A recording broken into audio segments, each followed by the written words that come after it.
I first wanted to start out talking about Slip On By, obviously, such an amazing song. And now, not only I know does it mean a lot to you personally and it means a lot to the fans, but it's also got you a top 40 single. So, It has truly been amazing. I've written every song that I've ever recorded since I was a little kid, and I've done a lot. I've done a lot of songs. But this song I heard on alternative Christian radio about 9 months ago. I pulled over the side of the road with tears in my eyes, and I called my producer. I said, my God, I got to cut this song because country music fans will respond, and it will mean something to them. And he calls me back, and a month later, somebody walks up to him at his daughter's softball game, hands him a CD with the same exact song on it. He calls me back. He said, you won't believe it. We go in and cut the song and release it as a single, and it's done very well.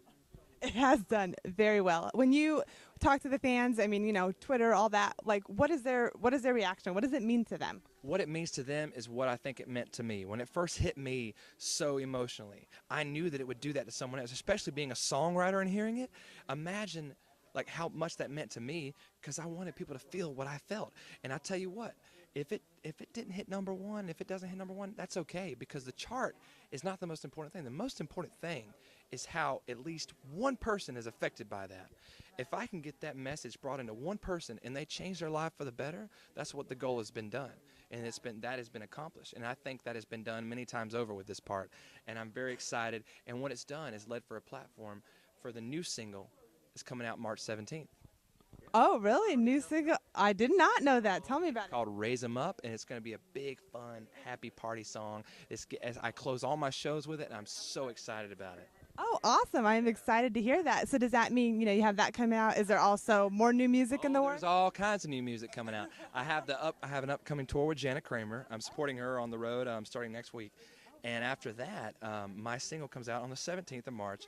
And then I'll be doing all kinds of stuff to promote that. The music video coming out on that. And then the full album I project to be out at the end of spring or the beginning of summer. And it's going to be so exciting. I'm just thrilled. So please look up Raise 'Em Up. It'll be One out thing very that soon. I couldn't believe was your story, your journey of how you got to Nashville. Tell us a little bit more about I'll that. tell you what. Well, it was all accidental, of course, but I think it was a divine accidental thing. So I broke up with a girl. I drove in the middle of the night, going to Charleston, South Carolina, from Greenville, South Carolina. I turn around 100 miles. I go all the way to Nashville in the middle of the night. I stop at Johnny Cash's grave, play songs for about an hour for him and June right there. And then I get in the car and I drive back, and I have to stop in a hotel. I stay in Manchester, Tennessee. I wake up, go to the Waffle House. I see Charlie Louvin of the Louvin Brothers, Grand Ole Opry member, Country Music Hall of Famer, and we start talking, and we become friends. And I opened for him that night in Mont Eagle because we become friends. And then a month, we stayed friends until a week until he died. And then he died, and I moved to Nashville. After that. Wow. So it's been a absolute unbelievable ride. And he told me I was going to have my time, and he told me I would play the Opry, all kinds of stuff. It was just like a very spiritual, weird thing that happened, and I'm very grateful for that. Yeah, that is an amazing story. And speaking of the Opry, you recently have, made your Opry debut. And tell me just what went through your mind that night. Well, you know what? It's such an amazing spiritual experience. It truly, truly is. Everything has been so weird in this sense of almost like I think I have to be doing it because so many things have just worked out.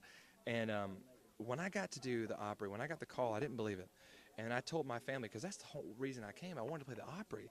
I mean, I'm such a big country music fan from the history of it and everything. I wanted to be part of it. And I got the call, and I played Why Me, Lord on stage by Chris Christopherson. I said, this song is dedicated to Jesus and Chris Christopherson. And I played Why Me, Lord, and it was such a moving time. And since I played it in November, December, and January. They Wow. back 3 times within 3 months, so I was just so grateful for that. That is an amazing, amazing experience. So much going on. And one thing I read about you that I thought was really cool is that you've had your same guitar since you were a teenager. Is that correct? Well, speaking of that and the Opry, I'll tell you what, I retired it my first night at the Opry because the thing couldn't take it anymore on the road. That thing's been beat up and battered. It's like a 95-year-old woman. I can't take her around. And it's too fragile, it's precious cargo, so I can't take it around anymore. But I retired that. I had Guy Clark and Chris Christopherson's autographed photos on the back since I was 16, and I've been that thing has done so much for me. I wouldn't sell it for anything. So what are you going to do with it now that it's retired? Does it have a special place? Just have it sitting in my house. I left my guitar stands in Alabama the other day, so I have to go get some new ones. So now it's just sitting up against my wall in my house. So I have a new Gibson that I play on the road. So For fans Awesome. that are just getting to know you or, want to know more about you, how would you describe your music to them? well, I would tell him this. I'd say it's a blend of country music and soul music. I grew up on Motown as well as old country music, and the same goes. I grew up listening to the more influential people now, especially even lately, like Luke Bryan and Jason Aldean. So it's got a very contemporary sound that you're going to relate to, with new, introspective, and very cool ideas that are like, instead of saying, like, for instance, the beginning of Life of the Party, well, Raise 'Em Up, the song. It's a song where I'm basically the life of the party, but I don't say I like drinking beer on tailgate. I say I'm a 6 foot 6 pack can of a man, and saying it in a new way. You can reinvent it, and you can innovate upon it, and so that's what I'm doing, and I'm really excited. It's going to be very familiar but very fresh. So yeah. Looking forward to it. And what would you say what's the best part about being a part of the country music genre? I mean, I know it's a real special kind of music, but what is it to you? Well, I've done so many circuits in my life. I've done Americana, the alternative folk stuff, and I tell you what, the fans, you guys, literally, the fans are the most important thing to me. I will spend they're so loyal. I mean, or you wouldn't have a website and a whole thing dedicated to it. The country music fans are the most amazing, supportive people out there in the world. You get one for life, they're there forever.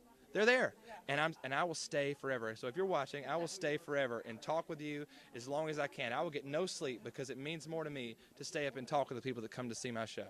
So the fans are the most important, the best part about it.